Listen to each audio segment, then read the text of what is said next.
Strings are a very important part of programming. And so let's now learn about an easy way to build strings using something called template literals. And let's start by creating some new variables here about a person, and in this case about me, so that we can then concatenate them into one big string.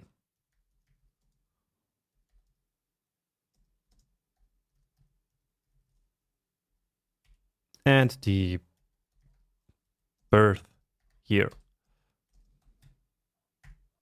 Okay, and so let's now use these variables to build a string, something like I'm Jonas, a 40 or 30-year-old teacher.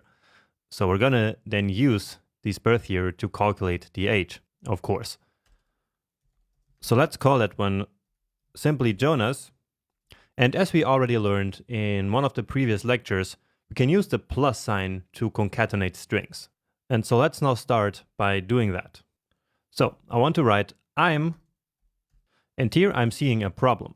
So when I want to use this single quote here for writing something like I'm or isn't, so basically when I need this symbol here, then I need to write the string itself using double quotes, okay? Because otherwise the single quote that I'm using here for I'm will finish the string. So I'm, and then I need a space, then the plus, and so here I'm saying I'm Jonas. And now I can actually use the single quotes. So what matters is that in each string, we start and finish with the same symbol, right? But both just create strings the same way. So right now we have I'm Jonas, comma, a, and now we want the age. So let's say a 30-year-old teacher. So we need another space here. And then let's actually calculate the age. So that's the current year. So let's put that here as well. And let's again say that the year is 2037. So plus year minus the birth year. Now in order to make this work, we actually need to put this operation between parentheses. Like this. And so it will do the calculation first and then the concatenation. But you might be wondering, well, the result of this is going to be a number, right? But the rest of the things that we're adding here are strings. So how is this going to work? Well, this has to do with something called type coercion, which is something that we're going to talk about a little bit later in this section. But basically, JavaScript will simply convert this number to a string so that it can concatenate them, so that it can join them with the rest of the strings. So you will see that it's going to work just fine. Okay, years old, and then the job. And then we can finish with an exclamation mark or something like that. All right, and then let's also log this to the console so we can take a look at it. Okay, so I'm Jonas, a 46 years old teacher. And we're missing some spaces here. So that's around the years old. And you see that this is kind of a pain to manage these spaces and well, to keep track kind of how the sentence is structured. And so we will see a great solution to that in a second. So now it works, and yeah, just as expected. So as I was saying, for a complex string like this one, this can be kind of a pain. And so that's why starting with ES6, we have a much better tool for doing this kind of stuff now, which is called template literals. So with template literals, we can write a string in a more normal way and then basically insert the variables directly into the string. And then they will simply be replaced. So basically a template literal can assemble multiple pieces into one final string. So let me show you how that works. So let's call this one Jonas new. And now to write a template literal, we need to use backticks. So that's this symbol here. And on the English keyboard, you will find this one above the Tab key.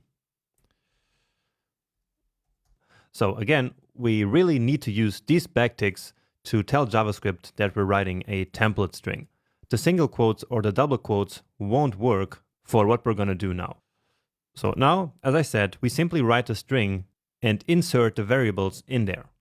So I'm, and then we use the $, curly braces, and then the variable name. So I'm first name.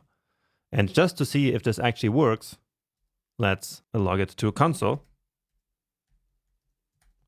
So that's Jonas new. And indeed, I am Jonas. So you see that this is much easier because all we have is this one string, and then here we used this syntax to insert the first name variable. And now we can continue this, and it's going to be a lot easier. A, and then again a variable. Now in this case, we actually need a calculation, and that's no problem at all. We can basically write any JavaScript here inside of these curly braces. All right. Technically, we can write any expressions, but more about expressions in one of the later lectures. So year minus birth year, just as we did above. Year, old, and then teacher. So no plus signs, no thinking where we should put the spaces like we did here. And so this is a lot easier. Let's reload. Oh, and indeed, there is a bug here. So of course, that's not teacher. That's actually the value of the variable job that we're interested in here. But once again, we found this bug because we simply read the error message. So get into this habit of always reading the error message to try to figure out where you are wrong. All right. And now, of course, it works. And I hope that you can see that this is a way easier way of writing this string. This really kind of assembles the string using the pieces that we give it. For example, this variable here, or this value that is produced by the minus operator. Great. So now you know how template strings work in JavaScript, and in particular in ES6. And actually, it's one of the most used ES6 features. It's really amazing and really useful in many situations. Now, I just wanted to let you know that we can actually also use backticks to write all strings. So strings where we do not insert any of these kind of placeholders here, like this. So we just demonstrate that to you. So we can use backticks for any regular string.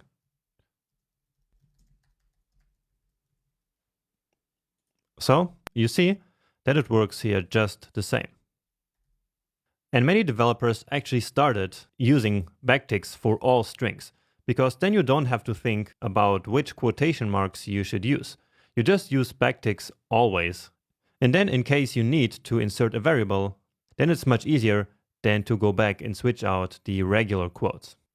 So that's a choice that you can make.